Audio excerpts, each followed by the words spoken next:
Sigma Sigma on the wall. Who's the best org of them all? Today we're going to be answering that question and ranking all Brawl Stars organizations based on their performance in 2024. Well, not really all of them, or else this video would be uploaded by Christmas. Next year's Christmas. So I'm just gonna be sticking with the top 5 orgs in each region. Without further ado, let's jump right into it. And of course, we have to start from the team who just won the World Champ difference, Humble. At the Brawl Stars World Finals, your champions, Humble! Humble's 2024 run was absolutely insane. They dominated the World Finals, almost winning the entire competition flawlessly. And no, I'm not exaggerating, as they only lost 2 sets throughout the tournament. However, it's not like their World Finals run was a miracle, as they were very consistent throughout the entire year as well. They were the champions of Europe, finishing above teams like Zeta and SK. So yeah, I think it's only fair to place the World Champ difference at S tier. Now moving on to the second seed of Europe, we have Zeta Division, the former kings who failed to defend their World Champ difference. Their run this year was still good though, surviving the group of death in the World Finals and winning 2 monthly finals. But they just weren't in their prime this year, definitely not in the thick of it. But I would still rate their year a solid 8 out of 10, so A tier fits well. Then we got SK Gaming, the team who knocked Zeta out of the World Finals. That match was an absolute thriller, with SK barely clutching the match. Although they lost 3-1 to Humble in the next round, they were still one of only 2 teams to snatch a set away from Humble. Not to mention, their overall performance that year was also pretty respectable, with 1 monthly finals win to secure their spot as the number 3 team of Europe. I'm gonna put them just below Zeta at A tier. Now we got Stamina Esports EU. This team was definitely interesting. Going into the last chance qualifiers, they were favorites to qualify. But Nob was unable to travel, so Bobby came in as a replacement player. With no chemistry, these 3 players still topped their group. However, they lost to Eternal Fires in the playoffs and were unfortunately 1 step short of qualifying. Still a decent year from the 4th best team in EMEA, so I would put them at B tier. Since we just talked about Eternal Fire, let's also put them at the B tier.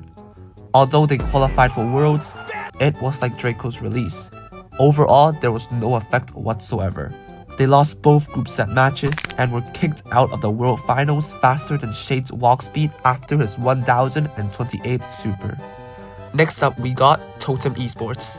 And yes, I did say we will only be ranking the 5 best teams from each region, but man, it's Totem, we have to cover them.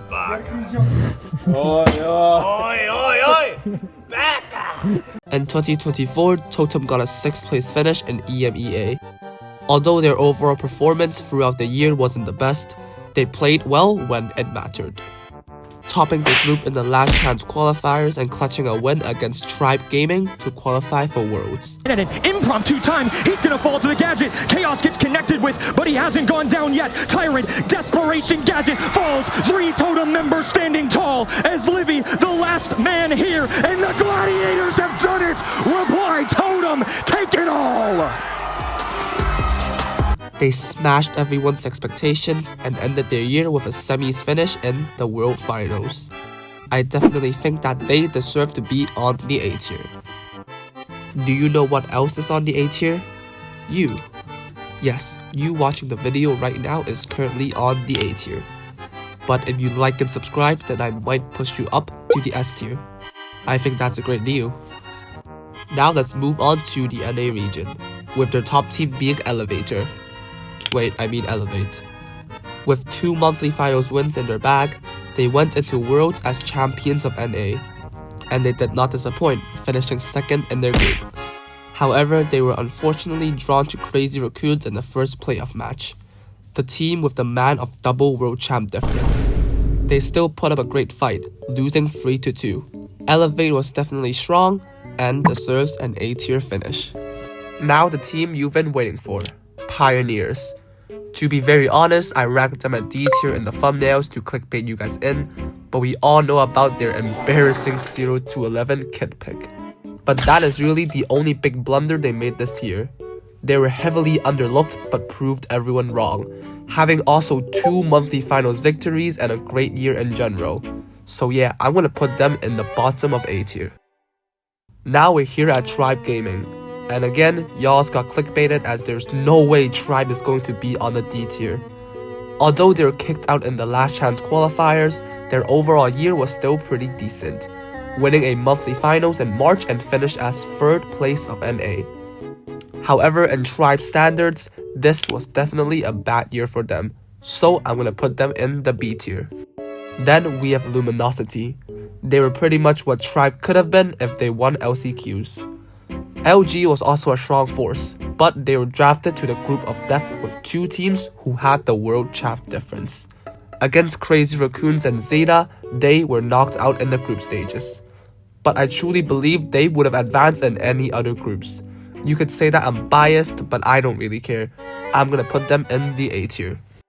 Finally, in the NA region, we have Stamina. They were 35 points short of getting into LCQs. To be very honest, there's nothing much to say about them as they were good but not great. They were runner-ups in the previous World Finals, so this year was definitely a big fallback. Unfortunately, people are only going to remember major achievements, so I have to put Stamina at the B tier. Next is the APAC region, and of course we have to talk about my favorite player, Tensai, the man with the double world champ difference. You could say that I'm glazing, but he is still my glorious king. Tensai is just so good, his dodging is elite, his drafting is elite, everything about him is just so good. He's literally the best player in the world, the GOAT of Brawl Stars. You know, he's the best in 2021, 2022, 2023, and also this year. My man Tensai is just too good at this game, man. They are the first in APAC, the first in the group of death, and second in the World Finals. There are more than enough evidences to rank them at the S tier. Then we got Rival Esports, the runner-ups in the APAC region. Melty, Milkrio, and Shu basically received the frag rework. This year was definitely their comeback year. They were the only team to be remotely close to Crazy Raccoons in terms of BSC points, and their run in the World Finals was also pretty decent. I think they definitely deserved an A tier. Then we got the number 3 team of APAC, BC Gaming. This team was composed of 4 underdogs who completely outdone themselves, finishing above strong teams like Navi and Coco Loco. They also topped the group in the last chance qualifiers, defeating Eternal Fire and Team Queso. Man, looking back, they actually had a great year. However, they lost 3-0 to LG in the playoffs, which further supports my ranking on LG being on the A tier. Back to BC Gaming, I would honestly give them a B tier finish. Really underrated like Kid on Heist. Next, we have Navi, a strong team with the other man who also has the double world champ difference, Achapi. However, their performance was just horrible. A 4th place finish wasn't bad, but how they played during LCQs was sad to watch. They lost 2 straight sets to both Totem and Toxic Lotus. Wait, go back. Totem and who? NANI? Yes, the former double world champion lost 2-0 to a Chinese esports team. You know, I'm not hating on the Chinese, but deep down we all know that the China region is the weakest of them all. I am putting Navi at C tier. Finally, we have Coco Loco, led by Response, who earned the world champ difference in 2020. Although the world finals that year was held online with insane ping, a win is still a win. However, he could not reproduce the same results this year, finishing at 276 BSC points, which is hilariously 1 point behind Navi. But yeah, no major LAN tournaments for them, so I have to place them below Navi, also at the C tier. Finally, we have the South American region. SSG pretty much dominated the entire region with 3 monthly finals wins, which directly sent them to the World Finals. However, their performance was subpar, losing 2 straight sets to Pioneers and were kicked out of Worlds by a 2-1 loss to Totem. I mean, they were the kings of South America, but it is a relatively easier region than the likes of NA and EMEA. So yeah, I think I'm gonna place them at the B tier. Now, the number 2 seed of South America was FUT. Their only major win was against Tribe Gaming in the last chance qualifiers group matches. They topped their group and got a lucky draw against Toxic Lotus in the playoffs, who they crushed 3-0. Similar to SSG, they were knocked out in the World Finals on day 1. The SA region just might be a farmers league at the end of the day.